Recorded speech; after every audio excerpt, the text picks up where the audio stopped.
Assalamualaikum warahmatullahi wabarakatuh. Selamat pagi, salam sejahtera untuk kita sekalian. Salam dan bahagia. Perkenalkan, saya Yuliana Pedungge, salah satu guru IPA di SMP Negeri 1 Tilamuta, Kabupaten Bolemo, Provinsi Gorontalo. Pada video kali ini saya akan berbagi praktik baik yang pernah saya lakukan di SMP Negeri 1 Tilamuta. Praktik baik yang pernah saya lakukan adalah merumuskan pembelajaran bermakna. Pembelajaran bermakna adalah suatu proses yang dilakukan oleh guru untuk mengaitkan konsep-konsep pada struktur kognitif siswa.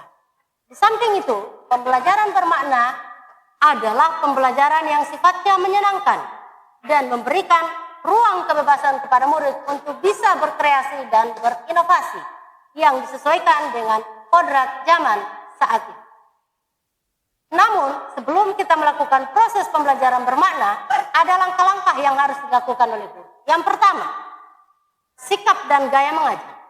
Yang kedua, penyampaian materi. Yang ketiga, penggunaan strategi, model, dan metode pembelajaran. Yang keempat adalah penggunaan media pembelajaran. Dan yang kelima adalah bagaimana mengaitkan antara konsep-konsep dengan pengetahuan yang dipahami oleh siswa. Nah, bagaimana proses pembelajaran bermakna yang saya lakukan di SMP Negeri 1 Tilamuta? Mari kita simak bersama pada video selanjutnya. Dan yang ketiga, terjadinya penurunan. Oke, paham? Ya. Untuk mempelajari ketiga tujuan itu, kita bagi di dalam. Ada yang lewat audio, mendengarkan, ada yang lewat visual, memanfaatkan atau memaknai gambar, dan yang ketiga ada yang membaca, kemudian bisa sekaligus menggambar. Oke, nah sekarang ini adalah kelompok audio, kelompok yang mendengarkan. Ini kelompok visual, mengamati gambar, dan yang belakang kelompok tiga adalah kelompok. Apa yang akan kami pelajari masing-masing materinya berbeda. Oke? Kelompok yang visual itu melihat bagaimana proses penurunan sifat. Faktor-faktor apa saja yang menyebabkan terjadinya penurunan sifat. Ya, yang diamati oleh kelompok visual. Kemudian kelompok audio ini melihat bagaimana proses persilangan monohibrid. Nih, ya. Ada di dalam gambar, di dalam chart, itu kamu amati bagaimana proses penurunan sifat pada satu sifat beda. Yang di sana kelompok kinestetik memahami tentang struktur DNA.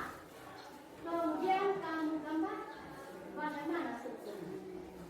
Oke, paham? Jadi setiap kelompok berbeda. Amati video.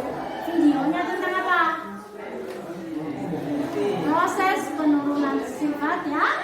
Ini kan tadi proses penurunan sifat dari induk kepada keturunannya. Sudah didengarkan tadi? Ada yang bisa didapat? Ada? Oke, baik. Silakan nanti sebentar setelah kamu membahas di kelompok akan ada tersebut. Kinestetik itu artinya kamu bisa membaca, kemudian kamu bisa menggambar, kamu aplikasikan apa yang kamu baca itu di dalam gambar. Ini tugasnya tadi apa? Mengamati struktur DNA. Jadi kamu pahami struktur DNA, kemudian kamu gambar, ya.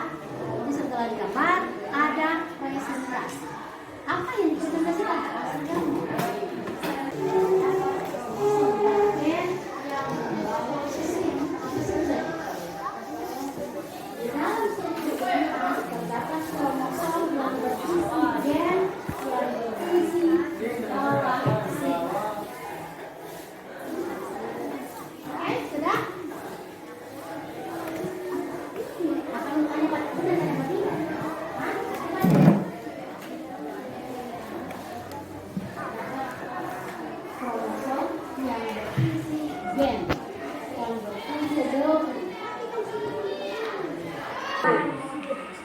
Kami dari kelompok visual akan menjawab pertanyaan dari kelompok kinestetik.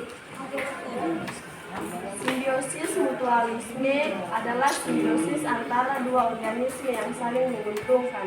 Contohnya adalah simbiosis antara lebah dengan tanaman berbunga.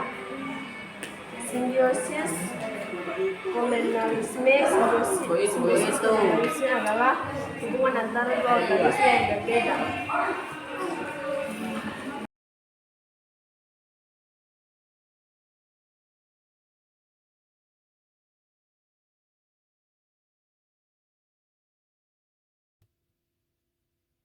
Setelah saya melakukan proses pembelajaran bermakna di kelas 9D, di mana pembelajaran bermakna yang saya angkat adalah menggunakan strategi pembelajaran berdiferensiasi.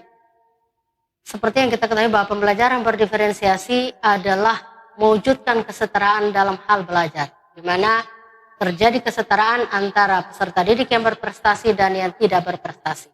Tentunya strategi yang saya angkat itu memiliki dampak positif kepada siswa. Antara lain, siswa sudah mampu berkolaborasi dengan teman, sudah memiliki rasa tanggung jawab, sehingga dapat menyelesaikan tugas tepat waktu.